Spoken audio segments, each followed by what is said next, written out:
capítulo 4, do versículo 43 ao 54. Hoje nós chegaremos ao fim do quarto capítulo. Nós veremos uma história de fé, a história de uma verdadeira fé. Eu quero tratar acerca do tema: a verdadeira fé não pede sinais. A verdadeira fé não pede sinais.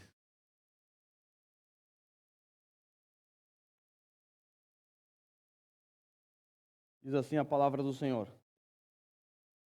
Depois daqueles 2 dias, ele partiu para a Galiléia. O próprio Jesus tinha afirmado que nenhum profeta tem honra em sua própria terra. Quando chegou a Galiléia, os galileus deram-lhe boas-vindas. Eles tinham visto tudo o que ele fizera em Jerusalém por ocasião da festa da Páscoa, pois também haviam estado lá. Mais uma vez, ele visitou Caná da Galiléia, onde tinha transformado água em vinho. E havia ali um oficial do rei, cujo filho estava doente em Cafarnaum. Quando ele ouviu falar que Jesus tinha chegado a Galiléia, vindo da Judéia, procurou-o e suplicou-lhe que fosse curar seu filho, que estava à beira da morte. Disse-lhe Jesus: se vocês não virem sinais e maravilhas, nunca crerão. O oficial do rei disse: Senhor, vem antes que meu filho morra. Jesus respondeu: pode ir, o seu filho continuará vivo. O homem confiou na palavra de Jesus e partiu. Estando ele ainda a caminho, seus servos vieram ao seu encontro com notícias de que o menino estava vivo.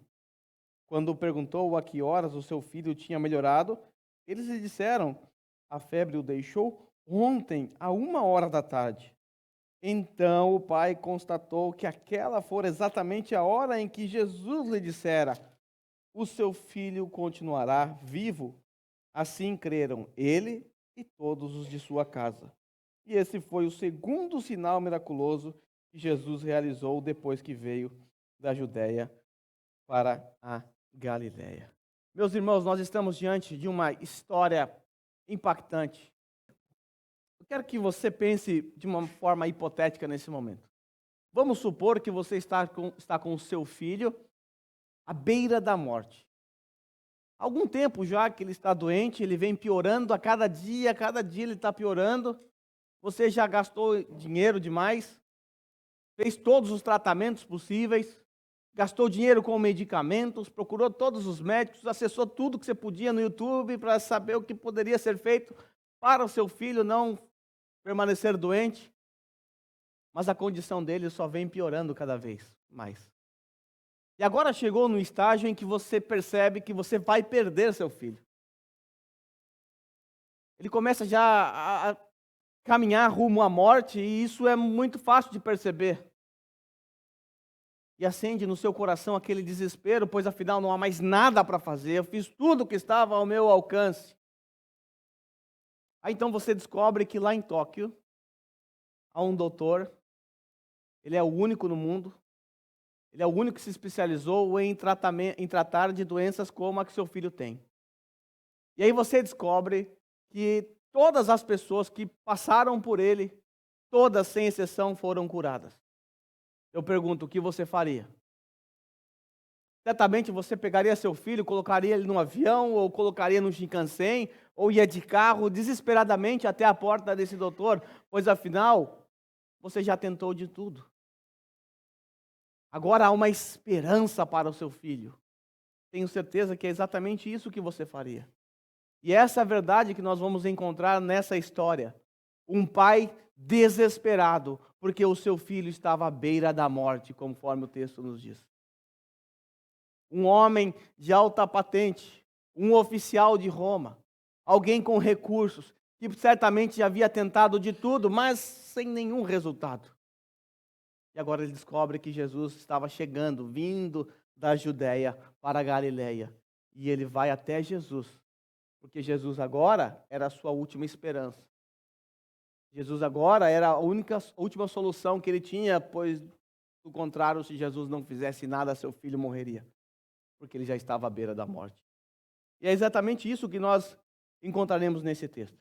Mas antes disso, eu preciso dizer a vocês que por vezes nós perdemos um pouco o sabor das histórias que estão registradas no Evangelho de João, porque nós desconectamos uma história da outra. Parece-nos que essa é uma história aleatória que foi colocada aqui, porque é uma história bonita, de fé, e a gente às vezes pensa que João estava sentado lá, essa história é bonita demais, eu vou colocar lá, porque eu acho bonita. Na verdade, João, quando ele selecionou as histórias, ele a fez com um propósito. João tinha um alvo, ele tinha um objetivo ao escrever esse evangelho. Por isso ele deixou outras histórias fora.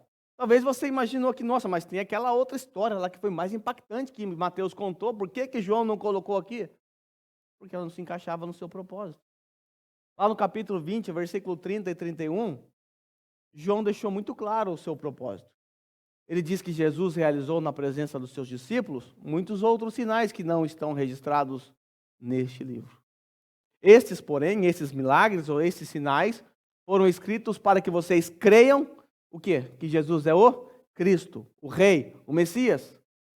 E creiam também que Ele é o Filho do Deus vivo. Para quê? Para que tenha vida em teu nome. Esse é o propósito triplo de João. E esse propósito foi alcançado na vida desse oficial. Por isso João, percebendo isso, colocou essa história aqui. Também nós precisamos sempre, ao olhar para uma passagem assim, solta, buscar uma conexão com o seu contexto. Quando há, é claro, se não houver conexão, não invente nada. Mas por vezes há uma conexão. E aqui nós encontraremos uma conexão com tudo que nós temos aprendido até agora, desde que Jesus começou o seu ministério em Caná da Galileia. Há uma palavrinha aqui que vai nortear todas essas histórias. E quando isso acontece na sua leitura bíblica, que você fica anotando ali, marcando com marca-texto, quando você percebe uma repetição, saiba, há uma ênfase ali. Você tem que olhar para essas coisas. E a gente vai buscar isso agora. Quando nós olhamos para o primeiro milagre de Jesus, ou o primeiro sinal de Jesus, onde Jesus dá início ao seu ministério, ele faz como? Através de um milagre, de um sinal. Então eu quero que você guarde na sua mente essa palavra, sinal. Porque eu vou tratar com vocês hoje sobre a fé que não pede sinais. Jesus começa o seu ministério com sinal, com um milagre. Ele transforma quase 100 litros d'água em 100 litros do vinho da melhor qualidade. Então guarde isso, sinais. Aí Jesus sai desse casamento, está se aproximando da festa judaica, e ele vai então para o templo. E o que ele faz no templo? A purificação. Ele vira as mesas dos cambistas, ele pega um chicote, expulsa os animais, expulsa os vendilhões, e aí os judeus pediram o quê? Dê-nos um sinal. Quais sinais nos dará como prova da sua autoridade? Então guarde isso. Jesus começa com um sinal, os judeus pedem sinais.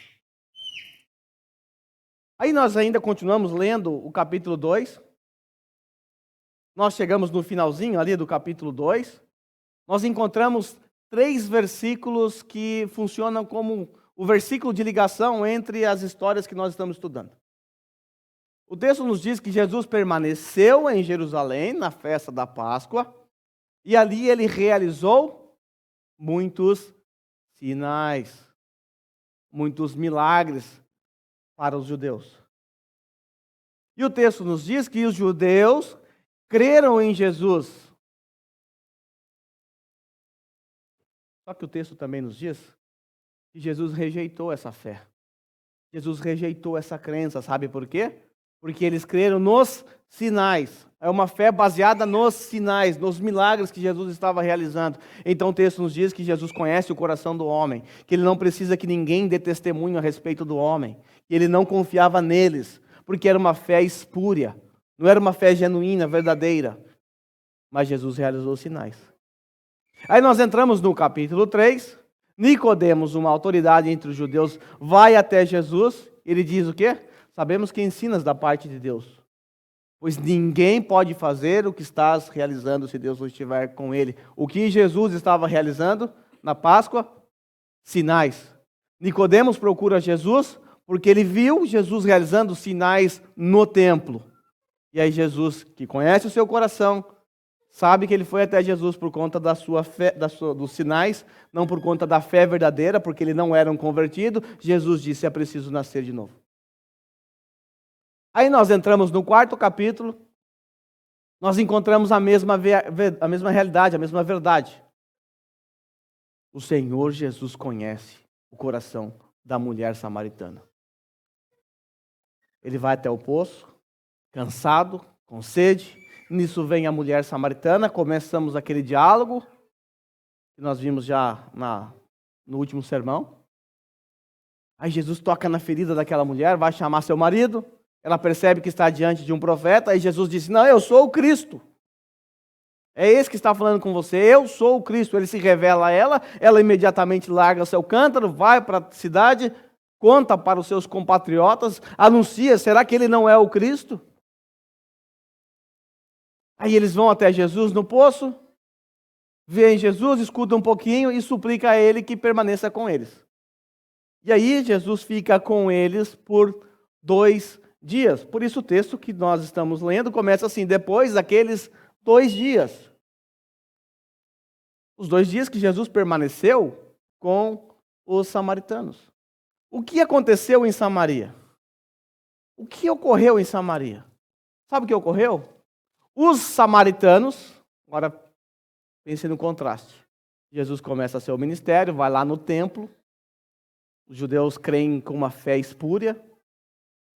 Nicodemos vai também até Jesus, uma autoridade, um judeu, uma grande autoridade, que viu os milagres de Jesus, mas Jesus rejeitou a fé deles, porque era uma fé baseada em milagres. Agora Jesus vai até Samaria. Quando você lê o capítulo 4, você não vê nenhum milagre ali. Você viu algum milagre em Samaria?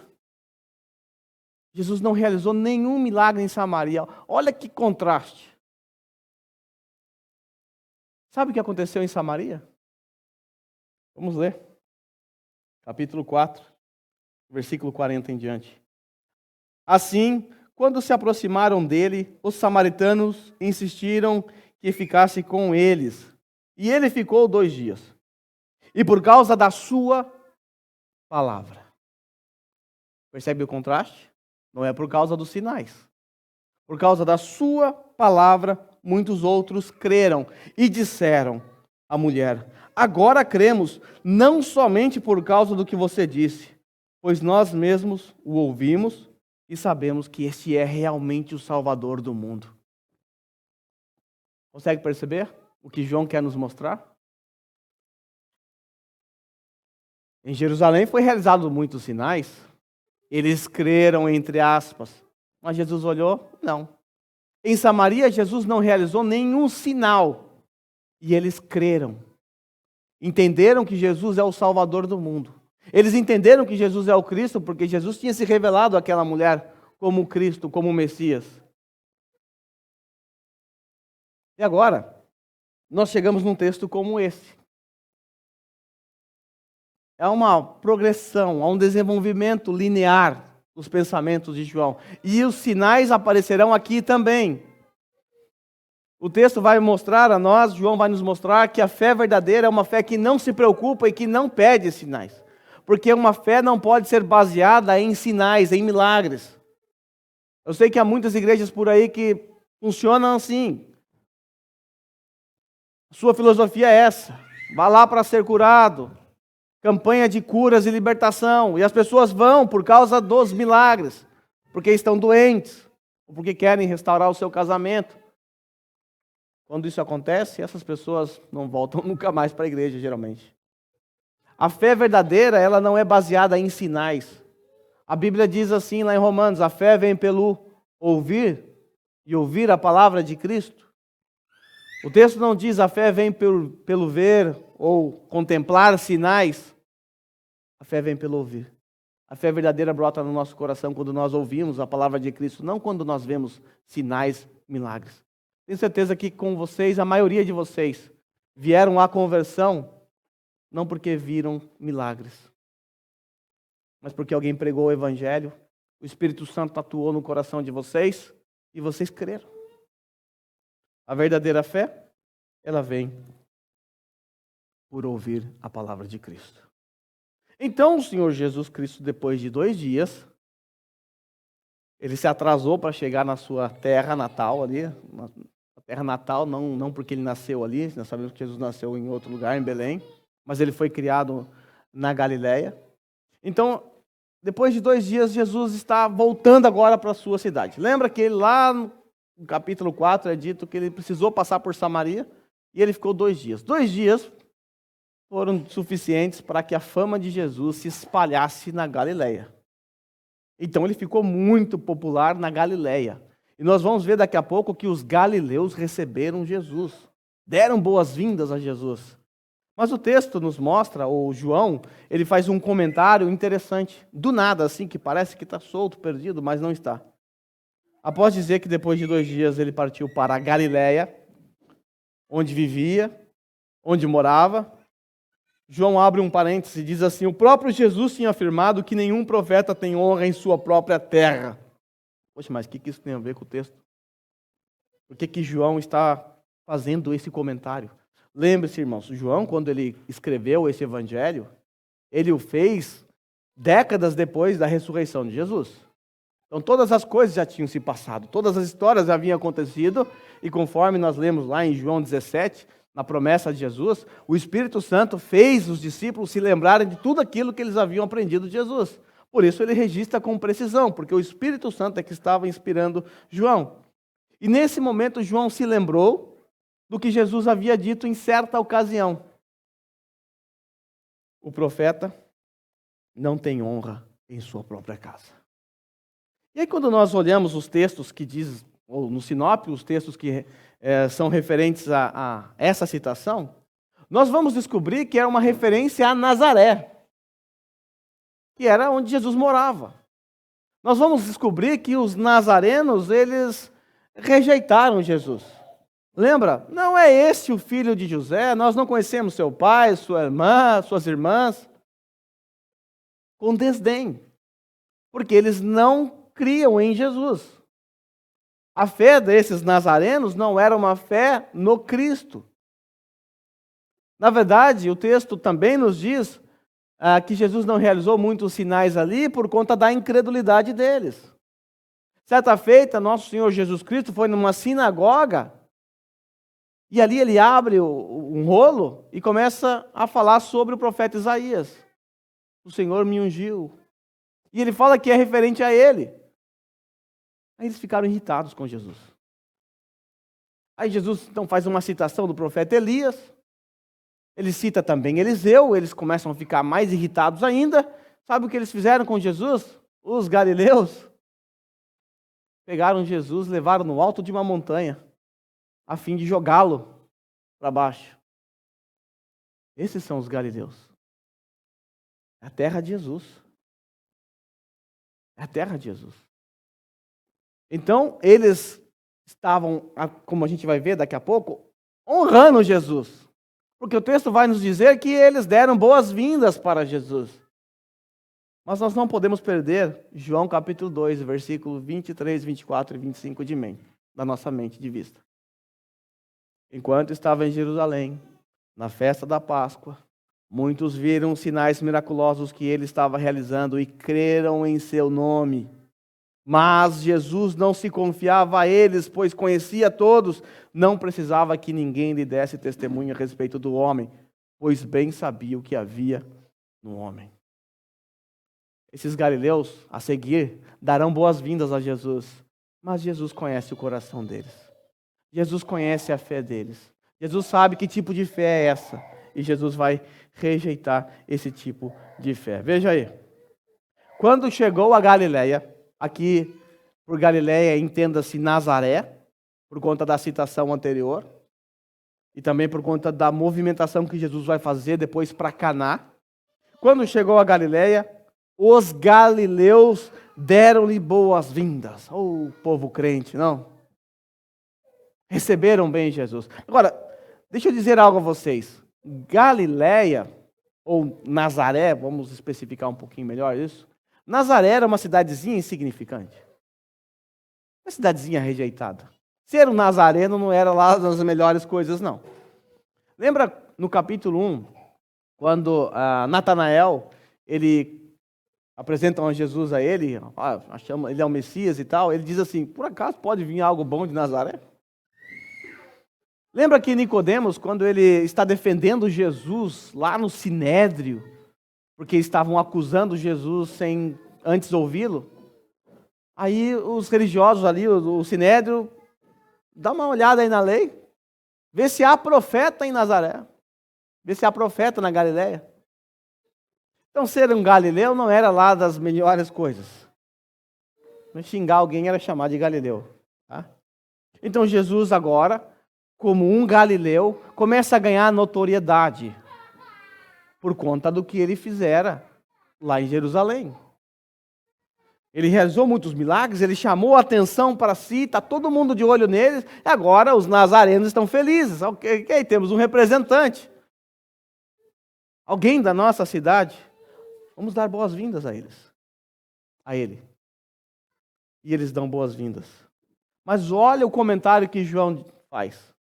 Esses que deram boas-vindas tinham visto tudo o que ele fizera em Jerusalém por ocasião da festa da Páscoa, pois também haviam estado lá.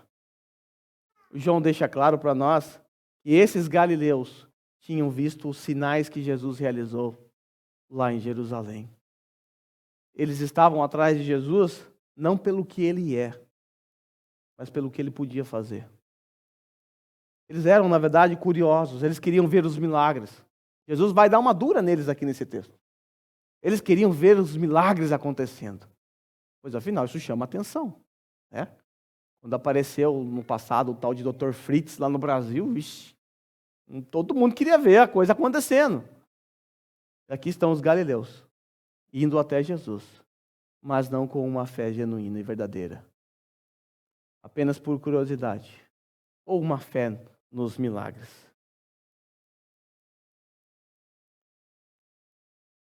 Aí quando nós olhamos para o versículo 46, parte A, após o Senhor Jesus Cristo ver esse tipo de fé, os que eram de Nazaré, o Senhor Jesus decidiu partir mais uma vez para Caná da Galileia, onde realizaram o seu primeiro milagre e deu início ao seu ministério. Quero que você imagine o mapa aqui comigo agora.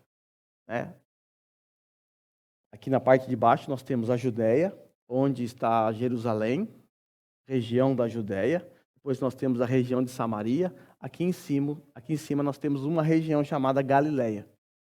Um pouquinho abaixo, aqui quase na divisa entre Samaria e Galileia, nós temos a cidade de Nazaré, onde Jesus morava. Um pouquinho acima, você tem Caná da Galileia. É uma cidade vizinha. Uma cidadezinha pequena também. Então Jesus foi para Caná da Galileia.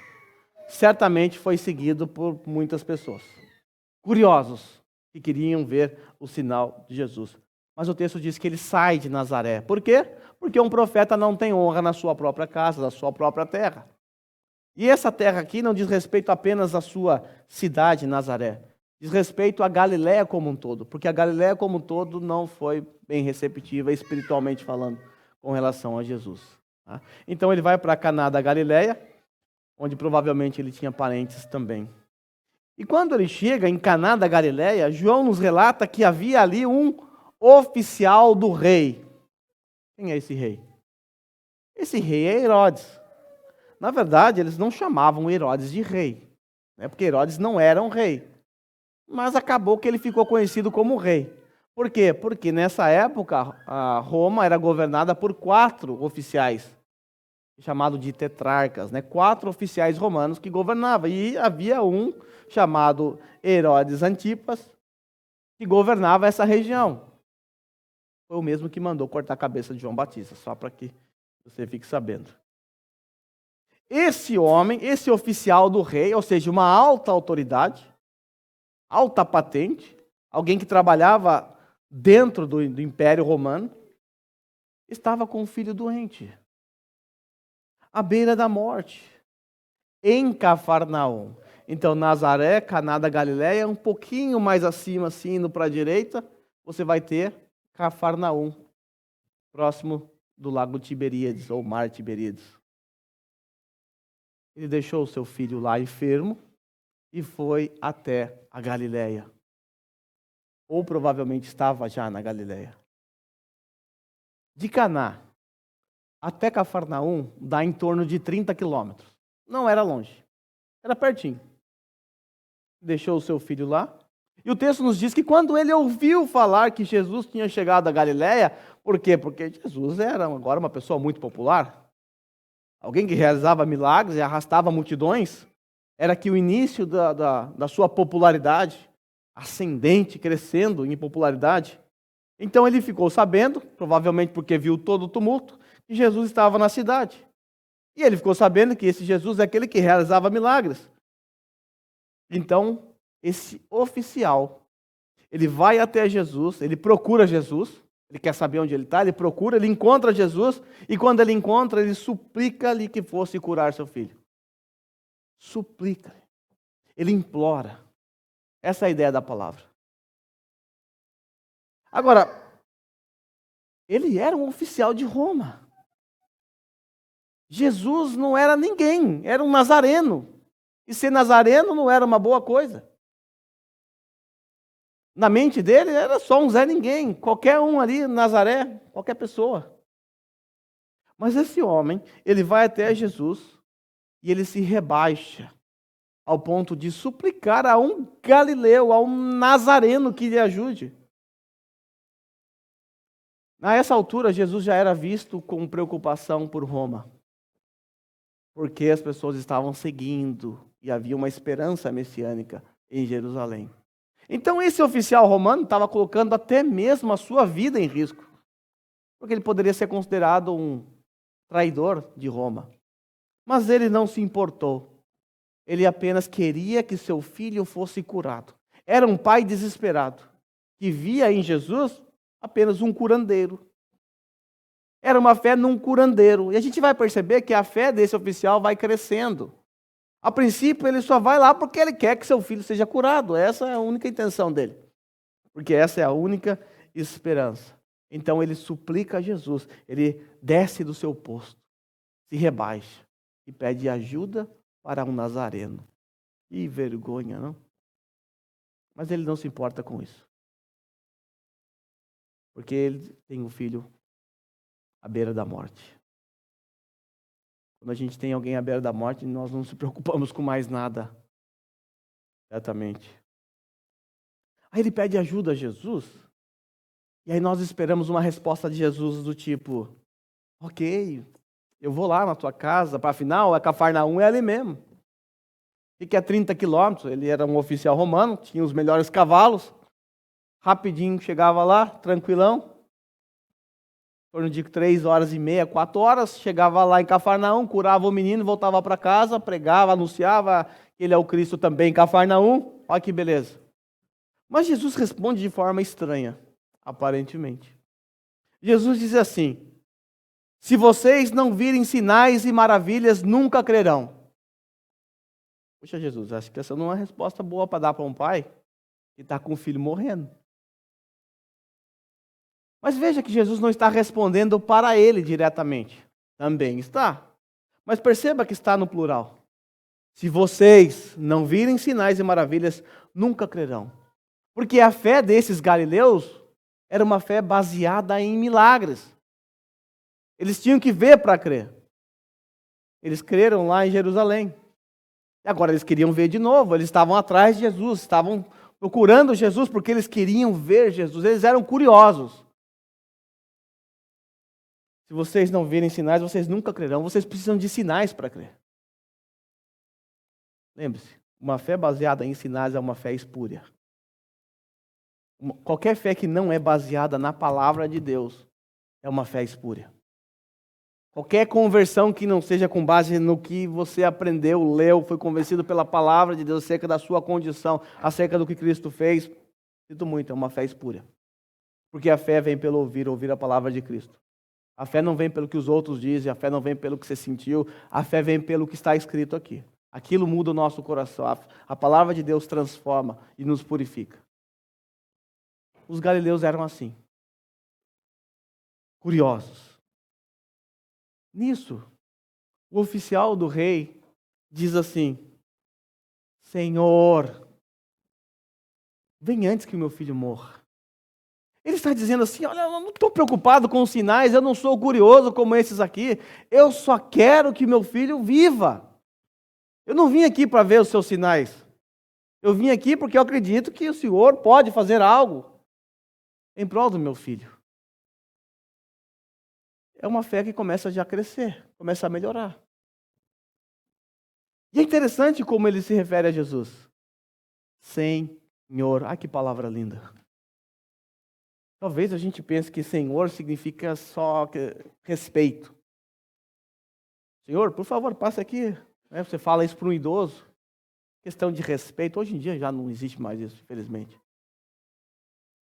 Mas quando eu era criança, era assim. Falasse você para alguém mais velho que eu, minha mãe quebrava o dente. Porque é respeito. Mas não é o que está em jogo aqui. A palavra que foi usada aqui é a palavra grega kyrios, que é usada para aquele soberano, para aquele governante, para aquele que está acima. Essa palavra foi usada para Jesus, pelos discípulos. Essa palavra é semelhante à palavra Yahvé também, da antiga aliança. Aqui em hebraico, é claro. Os gregos usavam essa palavra para oficiais de alta patente. Herodes era um kyrios. Ele está reconhecendo que Jesus é maior do que ele, pela palavra que ele usou. Jesus é maior do que ele. Herodes é sim o Senhor. Herodes sim tem poder, é verdade, ele mandou matar João Batista, ele tem poder para abafar qualquer rebelião, tem poder de acabar com cidades vizinhas, tem poder para se defender dos inimigos, é verdade, mas Herodes não tem poder para salvar alguém que está à beira da morte. Jesus tem. Ele é maior do que Herodes. Esse homem sabia que Jesus era a única solução. E ele diz: vem, ou vamos para Cafarnaum antes que meu filho morra. Irmãos, ele ainda não conhecia Jesus. Para ele, Jesus era apenas alguém que podia curar seu filho. Então, a sua teologia é um pouco complicada ainda. Na mente dele, ele entendia que era necessário Jesus ir curar o seu filho. Ele não sabia que Jesus tinha o poder para curar o seu filho à distância. Controle remoto da cura. Ele também não sabia que havia solução caso seu filho morresse. É que ele não sabia que Lázaro mais tarde seria ressuscitado, né? Ele não sabia, porque isso não tinha acontecido ainda. Então a teologia dele ainda era uma teologia um pouco complicada. Ele só queria curar o seu filho, salvar o seu filho.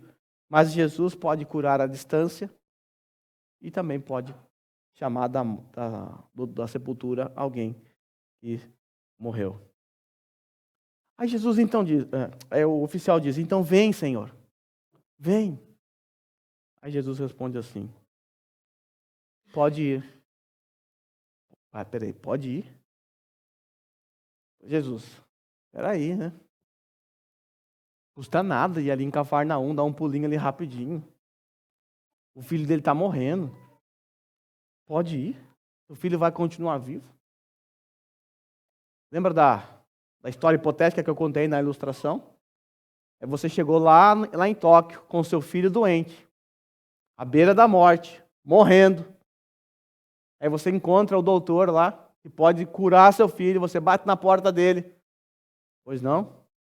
Eu estou com meu filho com uma doença, descobri que o Senhor é o único que pode curá-lo. Descobri que todos que vieram aqui, fizeram tratamento, saíram daqui vivos. Eu preciso da tua ajuda, doutor. Aí o doutor fala para você assim: tá bom, pode ir embora, seu filho vai ficar bem. E o que você faria? Não, doutor, por favor, dá uma olhada no meu filho, o senhor não vai nem olhar. Não, vai embora, está tudo bem. Você ia insistir e implorar para que o doutor fizesse alguma coisa, afinal é seu filho que está morrendo. Pelo menos eu faria isso. Tenho certeza que vocês também. A menos que você confiasse piamente nas palavras desse médico. A menos que você depositasse toda a sua confiança no que esse doutor em toque está dizendo. Ele não quer nem olhar porque ele sabe o que está fazendo, ele sabe o que está falando. Sabe o que sabe o que isso chama? Fé. E foi exatamente isso que aconteceu aqui. Jesus mandou ele ir embora e disse que o seu filho continuaria vivo. Ele não morreria. E o texto nos diz que o oficial teve fé no quê? Nas palavras de Jesus. Nas palavras de Jesus. O homem, ou o oficial, confiou nas palavras de Jesus. Ele viu algum milagre aqui? Jesus realizou algum milagre nesse momento aqui, na presença de todos? O milagre aconteceu, mas ninguém viu. Os galileus não viram e o oficial romano também não viu o milagre acontecer. Mas ele confiou na palavra de Jesus.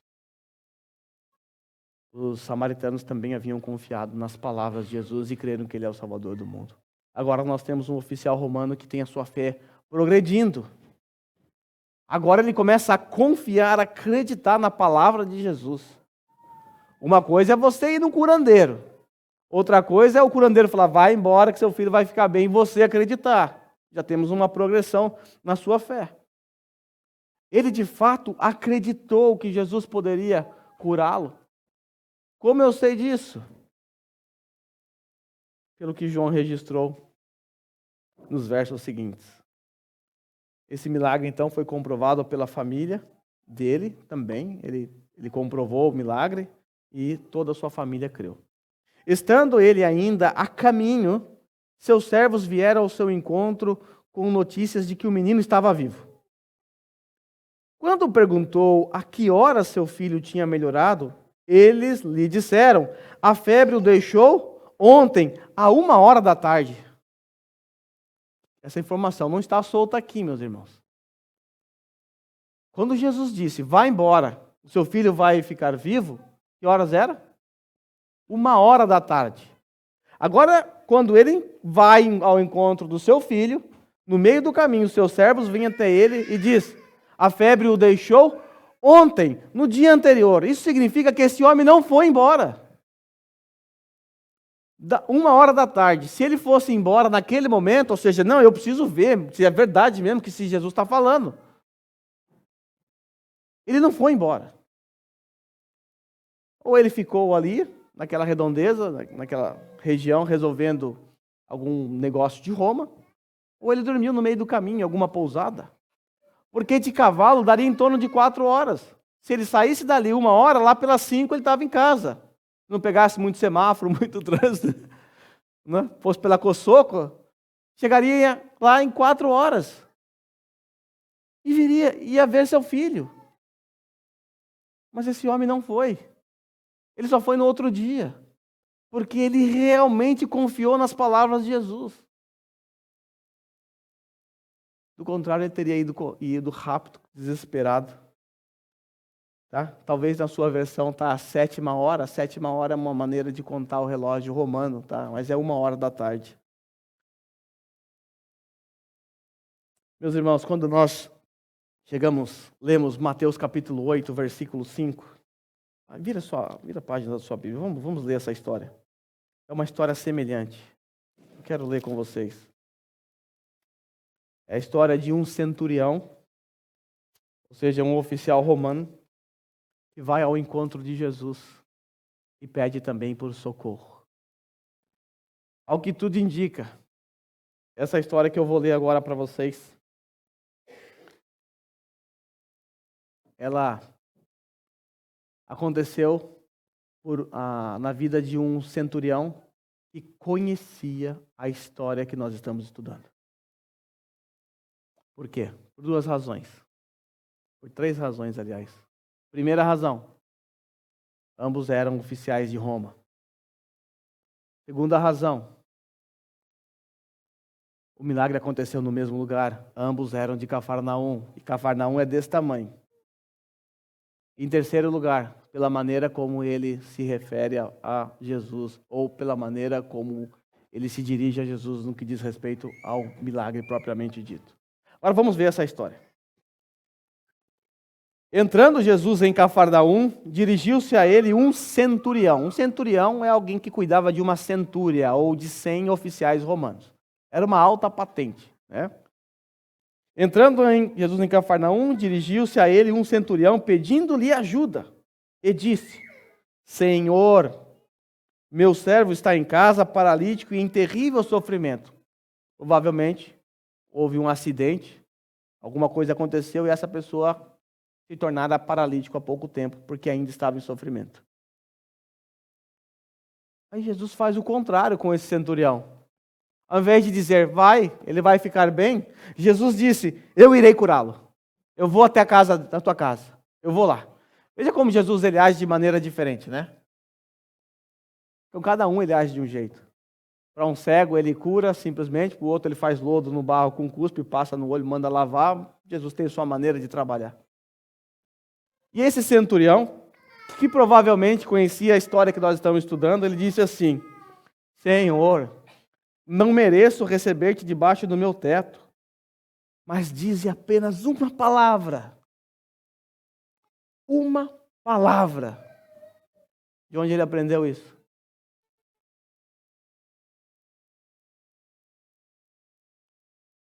Dize apenas uma palavra e o meu servo será curado. E ele explica por quê.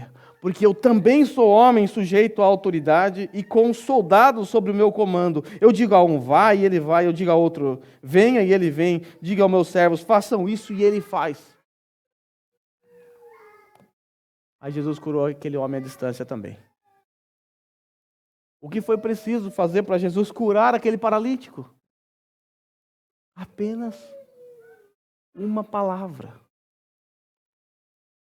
Uma palavra.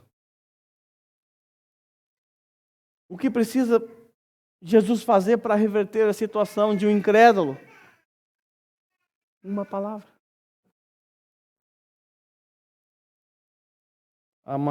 Há 2 semanas atrás, nós lá no grupo da casa do Alexandre, nós estávamos falando sobre essa questão de fé, e até o momento, um irmão pediu oração para que a gente orasse pela conversão da sua família, porque ele se sentia como que cético nesse momento. E antes que você o condene, às vezes a gente também se sente assim. Eu me vi ali também. Se você perguntar se eu creio que Deus pode salvar minha família, eu diria para você, claro que eu creio. Mas na prática eu estava agindo como um ateu. Sabe por quê? Porque eu simplesmente não estava orando pela minha família, por meus pais. Simplesmente eu estava demonstrando que eu não confiava em Deus, por simplesmente não orar por eles. E aí me veio à mente uma frase de Spurgeon, que dizia assim, há pecado até na nossa santidade. Há incredulidade na nossa fé. Há ódio no nosso próprio amor. Há lama de serpente na mais bela flor do nosso jardim. Há incredulidade na nossa fé. O que precisa para Deus salvar a minha mãe? O que precisa Deus fazer para salvar o meu pai? Uma palavra. Uma palavra. O que precisa Deus fazer para resolver algum problema que eu esteja passando? Ou alguma luta? Uma palavra. Quando nós olhamos o capítulo 1 de João, nós somos informados que Jesus é o Criador de tudo. Todas as coisas foram feitas por Ele e por intermédio dEle. Sem Ele, nada do que foi feito teria sido feito. Como Deus criou o mundo? Com palavra. Haja luz. Haja separação entre terra e água. Uma palavra. Esse é o Deus que nós acabamos de adorar. É o Deus que tem poder para fazer o que Ele quiser com apenas uma palavra. Isso remove de nós o desespero. Isso remove de nós a incredulidade, a falta de esperança. Porque por mais que seja difícil aquilo que estamos passando, ou a enfermidade que nós estamos tendo nesse momento, isso pode se dissipar com uma palavra. A solução está tão perto para nós. Pode parecer distante. Pode parecer impossível. Mas conforme foi dito a Maria, não há nada impossível para Deus. Ele pode mudar tudo. Tudo. Absolutamente tudo com uma palavra. É preciso ter fé nesse Jesus. É preciso remover a incredulidade da nossa fé nesse momento. Essa história foi registrada aqui para aumentar a nossa fé. O centurião não viu nenhum sinal, mas confiou na poderosa palavra de Jesus. Às vezes as pessoas pensam que nós não cremos em milagres, que nós somos céticos. Mas isso não é verdade. Nós não acreditamos que existam pessoas que tenham dons de realizar milagres. Isso nós não acreditamos, porque o Novo Testamento mesmo prova que esses dons tinham um propósito específico, que eles se cumpriram num determinado tempo, quando cumpriram seus propósitos. Basta ver o sermão sobre a multiplicação de vinho, eu já expliquei isso lá. Nós não cremos nisso, mas nós cremos que Deus pode realizar milagres. Nós cremos que Deus pode nos curar de nossas enfermidades quando Ele quiser. Eu tenho uma enfermidade que era incurável, Deus curou na adolescência. Eu tenho outras que Ele não curou. Louvado seja Deus por ter me curado daquela enfermidade que eu tinha na adolescência. E louvado seja Deus por não me curar ainda hoje, por outras enfermidades. Ele continua sendo o Senhor. E se Ele quiser me curar dessas outras muitas enfermidades que eu tenho, basta apenas uma palavra. Basta apenas uma palavra. Eu quero, irmãos, nesse momento, dar a nós, como igreja, a oportunidade de exercer a nossa fé e a nossa confiança. Eu quero dar a vocês, e a mim também, a oportunidade de exercer a minha confiança em Deus, a minha fé em Deus, a confiança de que Ele é poderoso para fazer o que Ele quiser com apenas uma palavra. Por essa razão, eu pedi ao irmão Fábio e à irmã Thay autorização para trazer a vocês um relato acerca da luta que eles passaram. Alguns sabem, mais outros superficialmente, alguns sequer sabem.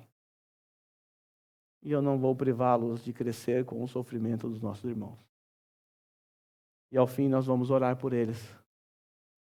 Vamos pedir duas coisas a Deus.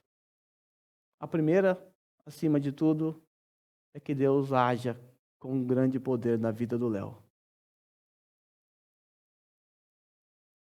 O que precisa Deus fazer para reverter a situação do Léo? Uma palavra. Nós vamos orar com confiança e pedir a Deus por isso. E a seguir também nós vamos pedir a Deus. Como a gente não sabe qual é a vontade de Deus para a vida do Léo, e se Deus não for da vontade dele curar o Léo, que Deus dê força aos pais e a toda a comunidade para passar por esse momento. Na 26ª semana de gestação, o médico que acompanhava a gravidez da Thay resolveu adiantar um exame que serviria para verificar a presença de alguma bactéria no canal vaginal, algo de costume. Quando ele realizou esse exame, ele percebeu que o colo de útero dela estava bem dilatado e, por essa razão, ela precisou ser rapidamente internada na clínica Fujita, aqui em Handa, para a realização de uma cirurgia para fechamento do colo. Porém, no 4º dia de internação, os médicos informaram que essa era uma cirurgia de risco, pois havia grande possibilidade dessa bolsa se romper no momento da cirurgia devido a uma inflamação que ela estava no momento. O casal recebeu duas opções: esperar a inflamação diminuir, para assim realizar a cirurgia, ou fazer a cirurgia naquele mesmo dia, correndo o risco da bolsa romper e colocando a vida do Léo também em risco. Evidentemente, o casal estava apreensivo e resolveram aguardar a inflamação cessar. Porém, no 6º dia, os médicos disseram que não havia mais como realizar a cirurgia, pois a dilatação do colo do útero estava aumentando significativamente e o Léo poderia nascer a qualquer momento. Era uma clínica pequena, que não possuía UTI neonatal, então foi necessário a transferência da Thay com urgência para um hospital em Nagoya chamado Cruz Vermelha. E aí eles começaram a passar por grande luta. Segundo eles, a grande luta de suas vidas. Após uma série de exames, a equipe médica informou que seria necessário a aplicação de medicamentos para protelar o nascimento do Léo, porque era necessário mantê-lo no ventre da sua mãe, por conta da sua formação, do processo de nutrição e também por conta do útero. Para o casal, as noites foram longas e intensas. Nesse período, as contrações começaram a ser mais frequentes. E por isso, os médicos decidiram aumentar a dosagem do medicamento quase que diariamente. E em certo momento, foi necessário dobrar a dosagem, o que acarretou numa forte reação alérgica na Thay. E preocupados com a saúde dela, os médicos então tomaram a decisão de suspender as medicações quando ela estava com 32 semanas de gestação. Na madrugada que completaram a 33ª semana, a Thay teve fortes contrações e a enfermeira notou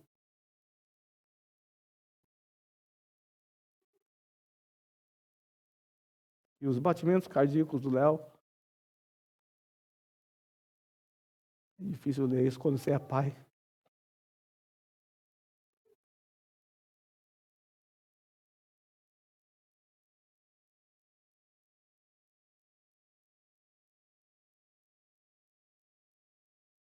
baixavam a cada contração. E por essa razão, a Thay foi levada para a sala de cirurgia para a imediata retirada do Léo. O período de internação da Thay foram de 50 dias. 50 dias. Quase 2 meses.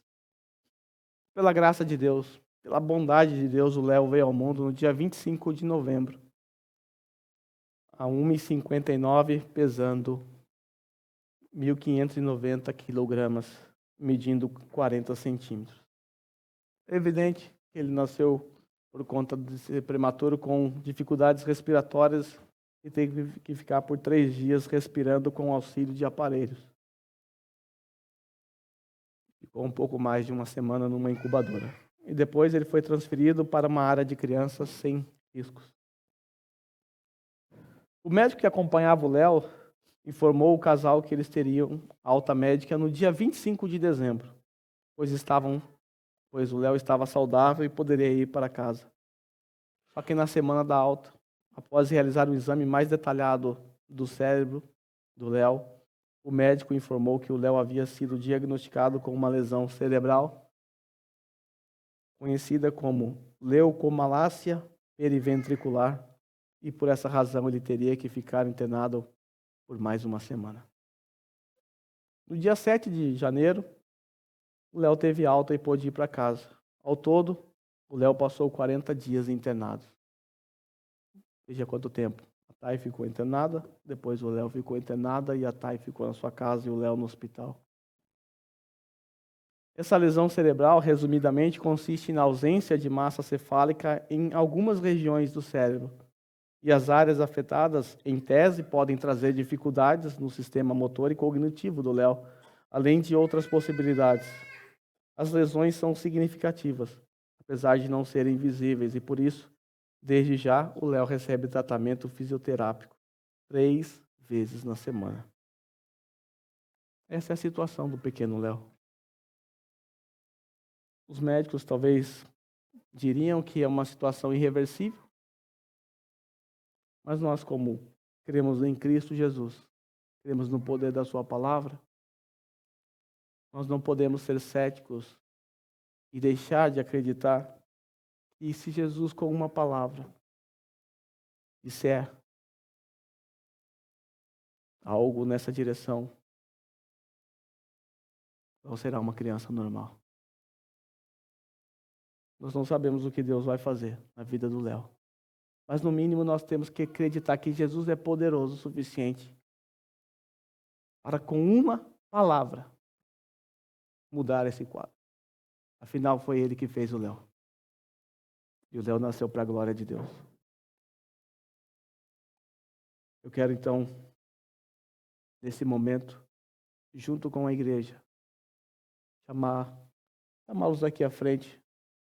Nós vamos orar por eles. Depois você pode abraçá-los, consolá-los, porque é isso que eles precisam, para isso que serve a igreja, para isso que serve o corpo de Cristo, para a gente carregar os fardos uns dos outros. É isso que o amor de Cristo faz em nossas vidas. Faz nós sofrermos com o sofrimento dos outros. Nós vamos pedir por socorro a Deus nesse momento.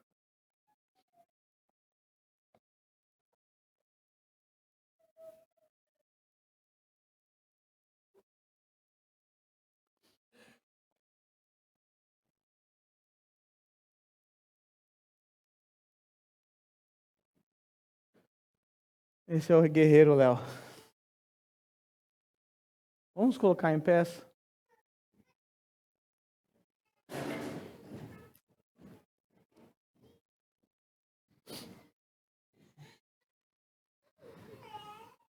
Vem para cá um pouquinho.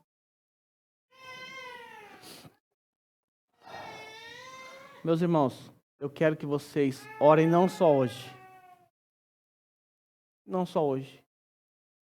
Calvino dizia que uma oração sem persistência é uma oração vazia. Então eu quero pedir a vocês que se lembrem do Léo todos os dias. Na oração de vocês. Se lembre dos pais. Porque não é fácil carregar esse fardo.